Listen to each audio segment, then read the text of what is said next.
Nay, papasok na po ako sa trabaho ko. Sige anak, mag-iingat ka. Nay, ito pala ho. Pambili niyo ng ulam.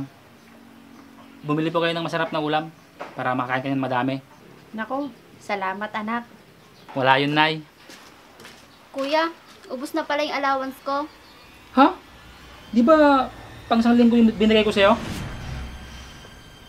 Eh kuya, alam ka naman na hindi ako kumain sa school. Hindi naman gawin ang ibig kong sabihin.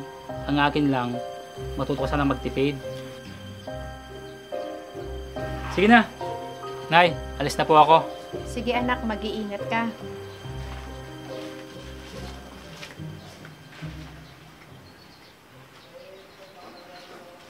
Akin na po muna ito. May lakad pa po kasi kami mamaya ng mga klase ko. Anak, pambili natin ng ulam yan mamaya. Sabi ng kuya mo. Nay, mag-ulam na muna kayo ng kahit ano dyan. Ayokong may masabi ang mga klase ko. Pag wala akong pambibili mamaya sa mall. Pero anak, magagalit ang kuya mo. Pag nalaman niyang kinuha mo yan. Eh di wag niyo sabihin. Hindi talaga kayo nag-iisip, Nay. Sige na, alis na ako. Palagi na lang ganyan ang pagsagot sa akin ng anak ko. Yan yata ang lagi niyang natututunan sa pagsama niya sa mga barkada niya.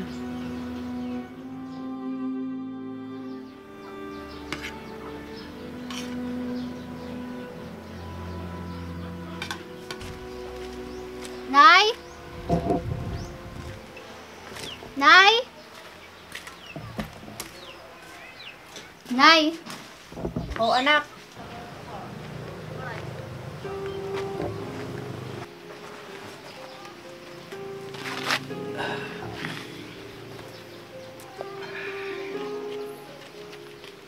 Tamang-tama, nagugutom na ako. Ba't ganyan ang ulam? Anak, di ba kinuha mo yung pambili sana natin ng ulam na binigay ng kuya mo? Oo, kinuha ko nga. Bakit? Hindi na lang kayo nakaremedyo ng ulam? Anong ibig mo sabihin anak? Uutang ako? Eh ano pa nga ba?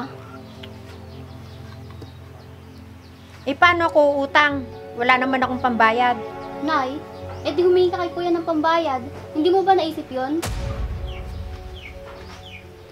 Anak, alam mong nahihiya akong humingi kay kuya mo. Kaya kahit mag-ulam na lang ako ng bagoong, huwag lang mangutang. Diyos ko naman, Nay. Nakuha niyo pang mahiya kay kuya. Eh anak niyo naman siya. Anak, hindi naman sa ganon. Abi? Nay, tama na. Abi, sobra ka lang sa pagsagot kay nanay. Anak, andyan ka na pala. Kuya? Narinig ko kung paano mo sagutin si nanay. Abi, bakit ganyan ka?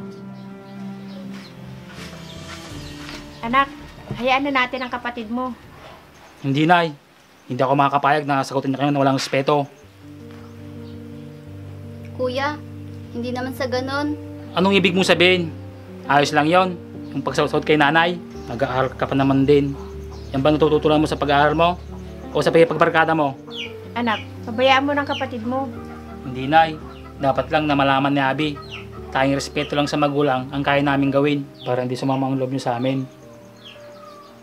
Dahil kung walang respeto ang isang anak sa magulang, ibig sabihin, wala rin silang pagmamahal sa kanilang magulang. Dahil kung mahal mo ang magulang mo, irerespeto mo sila. Dahil respeto lang ay may gaganti natin sa lahat ng mga kabutihang ginawa at pinapakita nila sa atin. Anak, tama na. Siguro naman, naliwanagan na yung kapatid mo. Tama po si Kuya, Nay. Patawad po kung nawalan po ako ng respeto sa inyo. Nahihiya na rin po ako sa inyo ni Kuya. Hindi na po mauulit. Pangako po. Maraming salamat, Kuya, dahil naliwanagan po ako. Patawarin niyo po sana ako. Sana wag nang maulit ng ganito, ha? Hindi na po, Kuya. Pangako po. Nay, patawarin niyo po ako. Mahal na mahal ko po kayo.